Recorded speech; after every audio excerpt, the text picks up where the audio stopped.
Les sprinteurs sont-ils en danger? Sommes-nous à un point de bascule donc? Élément de réponse avec Théo Barbet-Duquil dans l'atelier.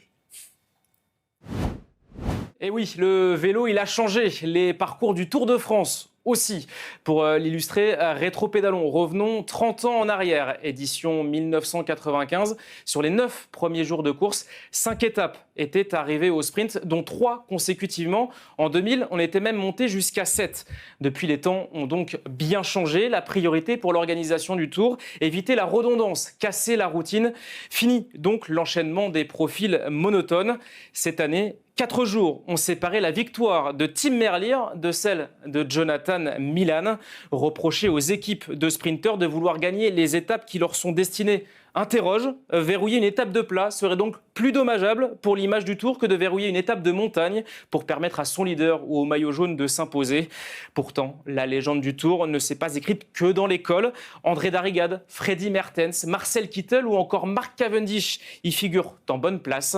Les pistes d'amélioration sont nombreuses. Le Tour d'Italie, par exemple, l'a bien compris en remettant au goût du jour un classement des baroudeurs, le fameux prix de la Fuga, pour inciter les équipes à se porter à l'avant.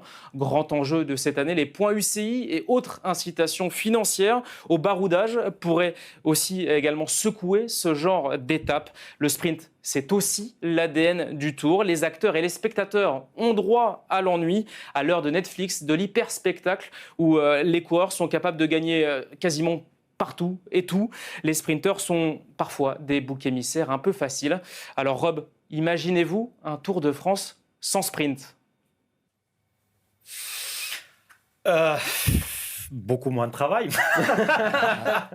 Non, c'est vrai que pour nous, c'est plus difficile de vendre une étape avec un sprint presque planifié. Mais on a vu ce qui est arrivé hier avec Van der Poel, Rickaert. Il y a du vent. C'était palpitant. Donc, il y a des étapes pour les sprinteurs, mais il y a eu du vent, des chutes, des bordures, des autres choses qui sont empêchées à tous les sprinters arrivés. On a parlé de Tim Merlier avant.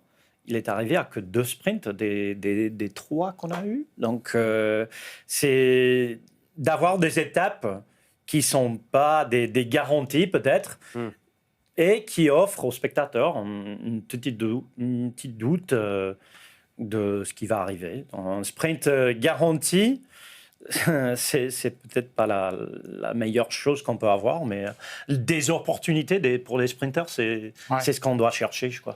Après, ce qui est surprenant sur l'arrivée d'hier, c'est qu'en fin de compte, on s'aperçoit que toutes les équipes qui ont roulé pour revenir sur Mathieu Van Der Poel, je crois que leurs sprinters ont fait 10e, 13e, 14e, 16e, alors que c'est eux qui roulaient le plus pour revenir sur les 2 échappées. Et Tim Merlier, il a quasiment pas mis à contribution son équipe Quick-Step. Jonathan Milan, il a roulé dans le final quand ça commençait à être un peu vent de côté.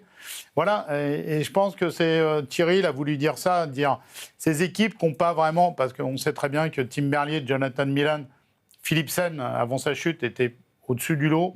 Voilà, et toutes les équipes qui sont là en train de faire 5 à 10 au sprint, pourquoi ils n'attaquent pas avant pour un peu dérouter et faire travailler les équipes comme Lidl Trek, comme Quick-Step et compagnie. Alors que là, ils roulent toute la journée pour, à la fin, avoir un duel entre Jonathan Milan et Tim Merlier. On dit souvent que ce sont les coureurs qui font la course. Bien sûr. On l'a vu avec Mathieu Van Der Poel et Jonas Rickaert qui ont rendu cette étape sur le papier qui allait plutôt être ennuyante, mais elle était loin d'être ennuyante.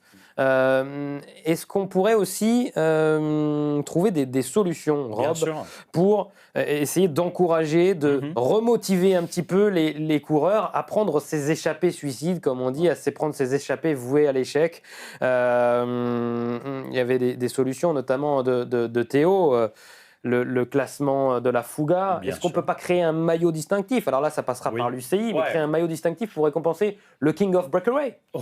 Peut-être. Sinon, même avec le UCI, des points d'UCI. Des points UCI. Parce qu'on est en train, depuis janvier, on a en parlé, qui va être relégué. On parlait d'Arkea, qui pourrait être à l'avant. des pro-teams qui va être en World Tour. Et puis, tu donnes, par exemple, 25 points pour avoir... c'est comme un autre point de sprint. Un sprint, point ici. Et tu donnais des points. Oui, Jacques. Et moi, je pense même que, Rob, tu vas me dire, mais je crois que c'est dans une course au Benelux où ils font les 3 kilomètres là. C'est-à-dire que tous les 3 kilomètres, il y a un sprint. Baloise Belgium Tour. Ouais, ben voilà. Et je pense qu'il faudra remettre ça à mi-parcours du Tour en disant voilà, 3 sprints tous les 2-3 kilomètres. Et effectivement, comme tu dis, Rob, 25 points UCI à chaque sprint. Et voilà, et ça permettrait aux équipes d'attaquer, de contrer, de créer une situation de course qui permet de débloquer un peu cette situation où ça cadenasse, ça roule pas. Effectivement, hier, on a bien vu, Mathieu, c'était pas une échappée pour faire de la publicité, ils n'en ont pas besoin. Mais ils sont lancés quand même dans un barreau d'honneur de 174 km à 50 de moyenne. Donc voilà, ça c'est possible, c'est possible. On a vu au Giro, en fait, si tu trouves un sponsor, Red Bull, il y a le Red Bull Kilometer, maintenant, au Giro. Est-ce que ça a marché? On ne sait pas déjà. Mitigé. Mais ça a encouragé, sur 50% peut-être des étapes, d'avoir quelque chose, d'avoir un moment pendant la course où c'était un peu allumé. Donc, il y a un Tour de France. Si le Tour de France ne peut pas trouver un sponsor, on est en danger d'avoir pas de vélo. Donc, je crois que c'est possible. Des sprints intermédiaires avec des petits points UCI comme ça à aller chercher, évidemment. Ça pourrait intéresser les équipes qui jouent le maintien. Qu'en pensent nos téléspectateurs? Théo Barbet-Duquil, est-ce qu'on a des réactions? Oui, pas mal de réactions sur l'avenir justement de ces formats de sprint et on est vraiment d'accord avec vous, messieurs.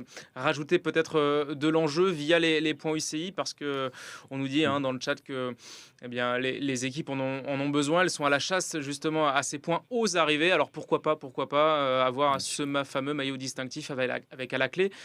Pourquoi pas un barème comme sur le maillot de la montagne ou du classement par points. Donc ce sont des pistes que les téléspectateurs apprécient.